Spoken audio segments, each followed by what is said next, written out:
Have you ever thought about exactly what your hobbies are?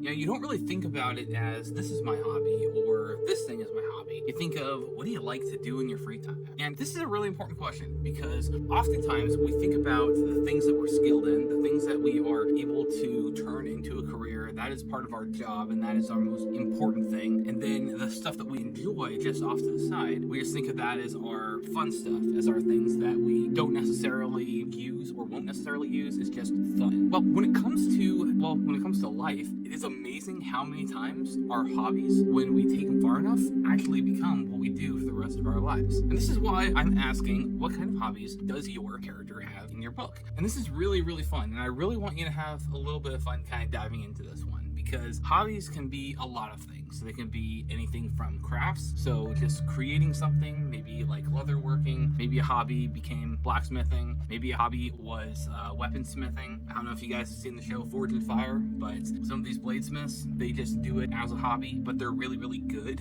and they're able to take it even further. Another hobby is stuff like cooking. People love to cook, not just eat the food, but actually preparing the food and actually getting it all neatly organized. Well, some people do that just for fun. Other people have turned that into a full-time career.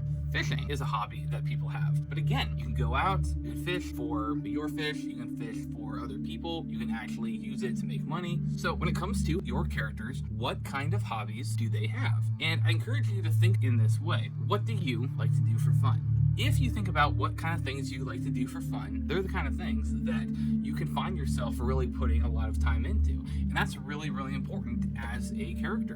When we have those characters that are going to be only, this is my job and that is it, they're kind of boring. We like to give our characters a little side thing that they can also do. We love to give that hardened soldier, that very gritty person, and let him play an instrument. Let him be one of those guys that will sit around the campfire and he'll just play because he knows that the music sounds good and it relaxes him, and said music will relax his other companions. Then you got those characters that like to draw, or they like to paint, or they like to create things out of clay. Sometimes it's just creating something to create something. But in other cases, people use art to express themselves and to convey ideas that wouldn't necessarily be able to convey otherwise. But it's really cool when it comes to drawing. For example, with me, I was a nerd. You probably figured that out already, but I was a total nerd when I was a kid, and at night, I would actually read an atlas.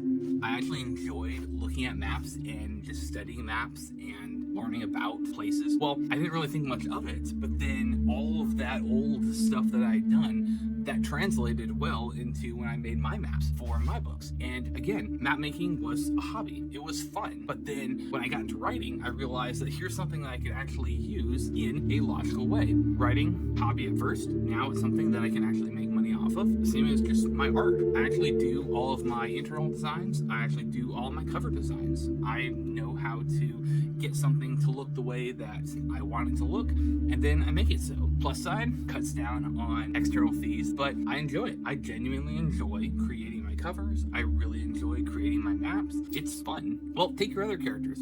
Some characters will like to sew. They'll like to create clothing. This is a really useful tool, especially in a fantasy setting. When things get ripped, they can repair them. And it's a very simple thing, but it's a really cool, subtle, additional skill that you can add and really make your character just that little bit more. Here's a random one, bird watching. Bird watching by itself has no practical purpose.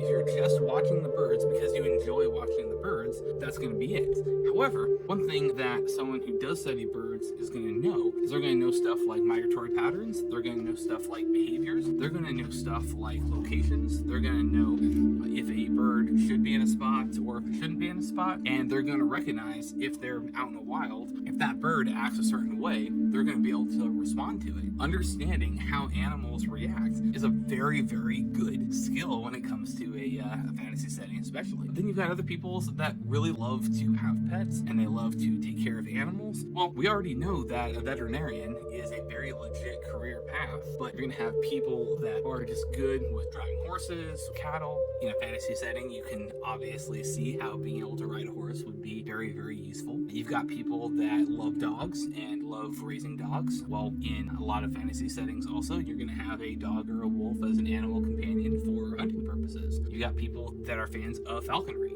so they train falcons or hawks to be able to fly and send messages. People will have all these different hobbies that are really quite useful in the right setting, but if it's just treated as something fun, then they might not think of it as anything other than something fun. But if you give them those skill sets, then they'll be able to use them in hopefully a really fun way and a really surprising way. And with that, I like to give characters this extra bit of color because you never quite know when something is going to come up and when something is going to be important, but you like having that little thing in there and be like, oh, this was the thing. So one of the examples in that is I've got one of my characters and he just enjoys hunting. So he is skilled with a bow, and while most of his friends are melee combatants, he's more skilled and more comfortable with range. Well, by having that additional element, he's able to provide range support for a melee combatant. So he's able to be a great assistance just because of something that he was already naturally skilled with. I have another character. He absolutely loves to cook, and because of that, it's given him a place on the ship that he's not known before and he's not too familiar with before, but it's really helping him to be able to open up and just be something more than he was before. And then I give a bunch of my other characters other things. I've got one guy who's into flowers, but one thing that's also interesting is that he's also going into the medical specialization, so having a knowledge of plants and flowers, especially when it comes to medicines, makes a lot of logical sense. Personally, flowers are fun. You know, I enjoy that there is something out there that is just beautiful. So yeah, I enjoy looking at flowers, I enjoy studying flowers, and so why not have a character that can do that too?